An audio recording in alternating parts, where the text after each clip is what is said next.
Doesn't matter if you go for a cafe racer build, a bobber or a scrambler or any other build type preference that you have, a fully rebuilt throttle body always helps with the looks of your bike and also a lot with the performance. So in today's video we're gonna strip everything, clean it all up, blast it and give it a Cerakote job, and we also go into the synchronization of the valves. So by the end of this video you know how to do it yourself to end up with a throttle body that's better than new. So stay tuned. The candidate in this video coming from a K1200 RS, but you can also use this video for a K1100, K100 and also for a K75. Obviously for a K75 you only have 3, but the principle is more or less the same throughout all the types. But before you start disassembling the throttle body, it's wise to take photos of the orientation of all the parts throughout the throttle body, because the throttle body consists of quite a lot of parts. Once you are sure that you have good photos or possibly a video from all the angles of the throttle body, disassembly can begin. First of all, the clamps of the distribution hose must be loosened.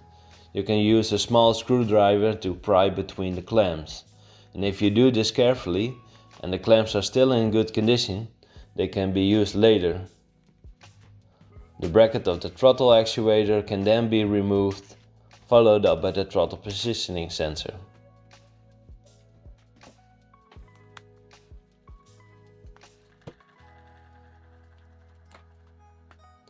Once this has been removed, you can start by disassembling the mounting rail of the throttle bodies.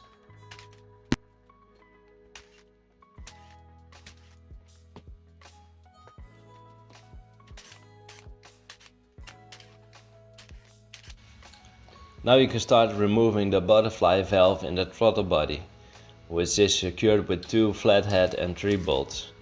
Make sure you get a screwdriver that has a sharp point so you get a good grip on the bolt. The original bolts are not that strong and twist easily, but I will come back to that later with an improvement.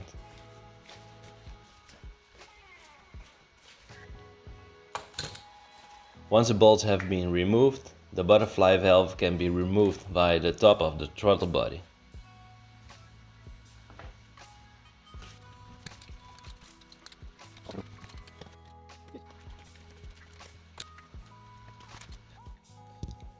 Now you can start removing the bushing from the bottom of the throttle bodies. The same applies to these clamps. Use a small screwdriver to create some space so that the bushing can be removed from the throttle body without damaging it. If it's in good condition, it can also be used later. Now the final step of disassembly can begin by loosening the brackets from the shafts. A good tip is to grip the bracket with a plier and then the nut can be loosened.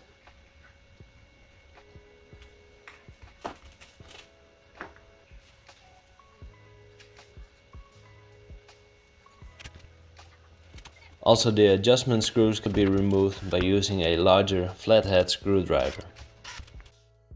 So everything is disassembled now. So as I said earlier, if you're a first time rebuilder on the throttle bodies, just make sure you take your photos and videos, because yeah, there are a lot of components that make up a full throttle body. So right now everything is disassembled and now it's need a thorough clean.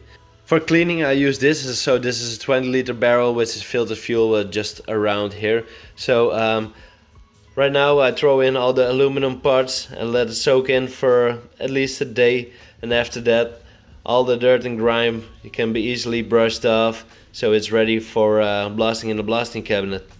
So by just let it soak in the fuel, it cleaned up quite good. So I took all the dirt and grime off, but as you can see right here, the only thing that we need to attack right now is the oxidation. So we need to throw it all in the blasting cabinet.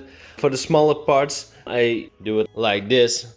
So I put them all on a string of wire so they don't fly through the blasting cabinet, and I can blast them just quite easily.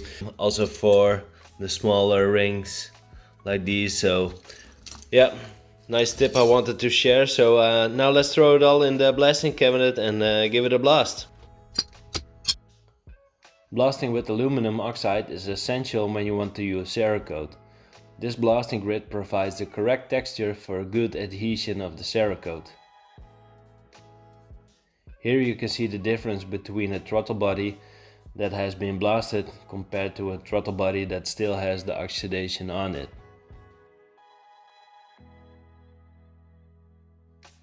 Got everything blasted now, so cleaned up pretty good.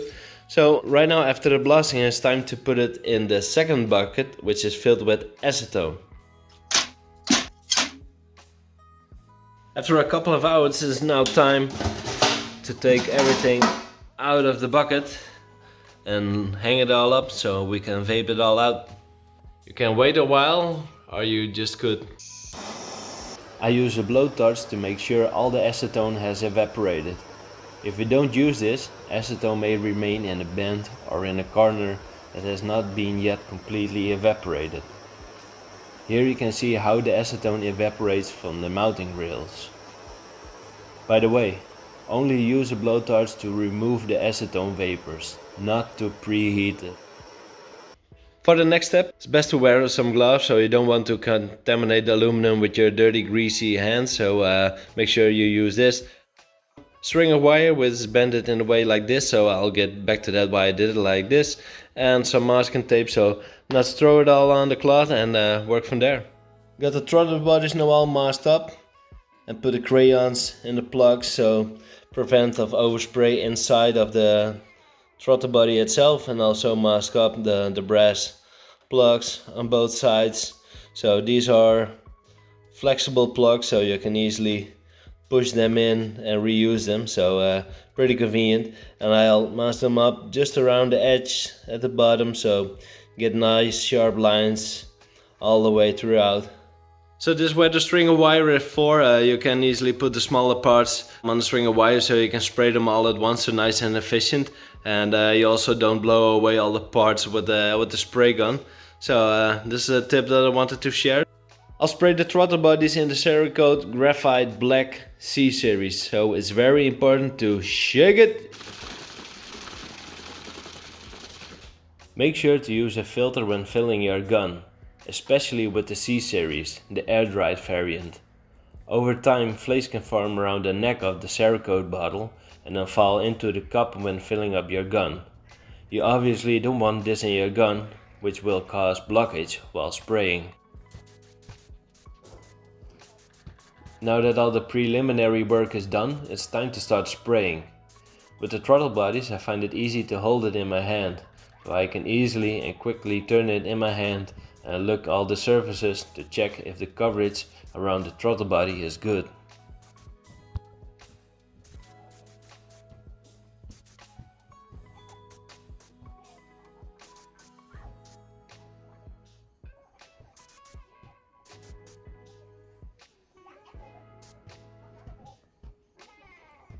When all the throttle bodies are done, it's time to move on the mounting rails.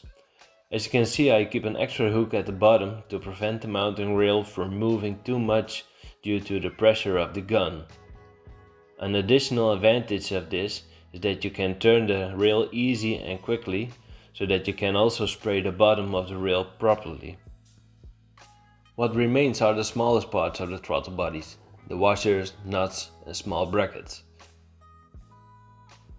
As shown earlier, by bending the wire like it is, it's efficient to spray everything in one go, and it's also easy to rotate to check if the coverage is good all the way around.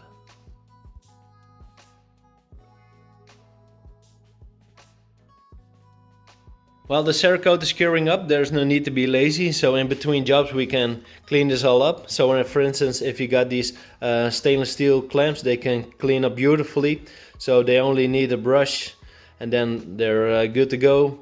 I'll change the bolts over for stainless ones as well, and for all the rubber parts, these all need to be degreased, and with a little bit touch of silicone spray they clean up beautifully. Over here, so these bolts I'll change them over with stainless steel ones, so nice and shiny again. And actually for the seals, so these go on the shaft as you saw earlier, so I'll change this over with new ones. So this is a complete package. So this soon will be available by kpartsholland.com. This cleaned up nice a bit, so the rubber parts nice and clean again. You know, actually can see the orientation right now, so really helps. And also this, nice and shiny again. Same goes for these parts, so this actually looks like new again. Same for the clamps, so new bolt, and look at this, it's perfect. So wasn't that hard to do. So I took my toothbrush, a little bit degreaser, some silicone spray, and you can see the result right here of all the hard work. So now it's time to assemble everything.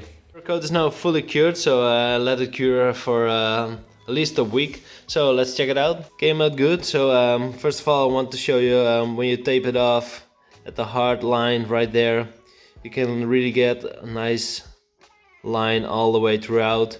And also the brass fittings came out beautifully, and also on the inside cleaned up perfectly. So I really want to emphasize on blowing them clean with compressed air before you start assembling them, because there can be trapped aluminum oxide inside them. Also here on the shaft right here, so go on. Focus. There we go. So nice, sharp all the way throughout, so really love that. Now it's time to put it all back together, and for that we need the rebuild kit. So it contains of these seals and the rings right here. So the larger ring will go on the throttle positioning sensor, and these four will be for the brass adjustment screw, so it will sit like there. These seals will go on the shaft, so 2 seals on one shaft, so 1 on either side. And make sure you got the orientation right, so need the seal to be pointing out like this. And then these plugs will go on right there.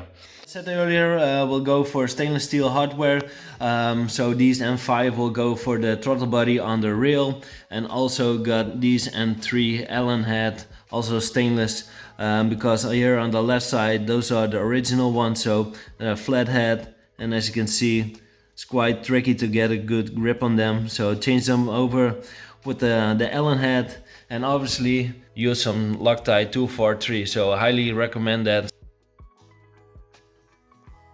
Now it's time to reassemble the throttle bodies. This is actually the same method as we previously took apart the throttle bodies one by one.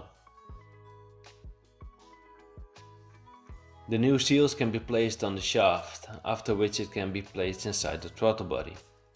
One tip is to place the small M3 bolts with a plier in the hole of the shaft, because the space is just too small for your fingers. And don't forget the Loctite.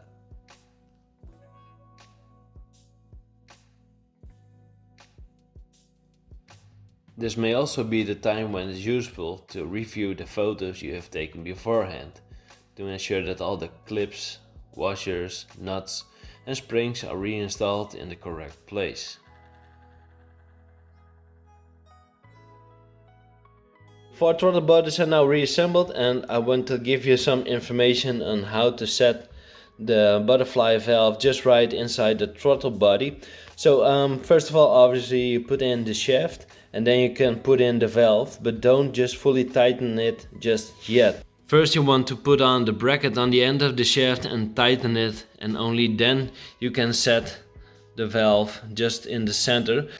But how do you set the valve just right inside the throttle body? Well, there's quite an easy way to do it. Just hold it up against the light and check the clearance all the way around and make sure it's even. Or you just simply can put it on the light and check it then. And if it's all good, then only tighten the bolt right here. And check if the valve is smoothly operating inside the throttle body. Perfect.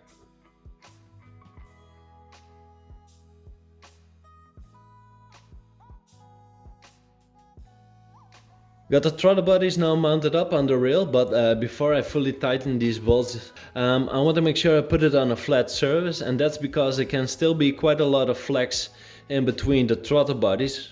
Maybe kind of hard to catch it on camera, but by putting it on a flat surface like so, I know that all the throttle bodies are lined up perfectly. The throttle bodies are now lined up on the rail, and now it's time to continue on the synchronization. This will be the front of the bike, so that makes this throttle body number 1, 2, 3 and 4.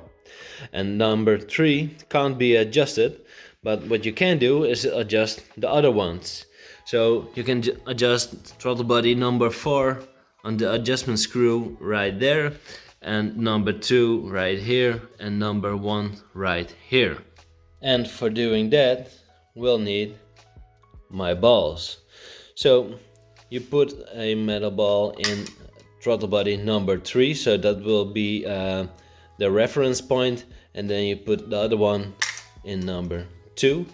And what you want to do next is open up the valves until the ball will fall out, and then you will go by hearing to notice the difference, if there is, between them, and then adjustment. So let us check.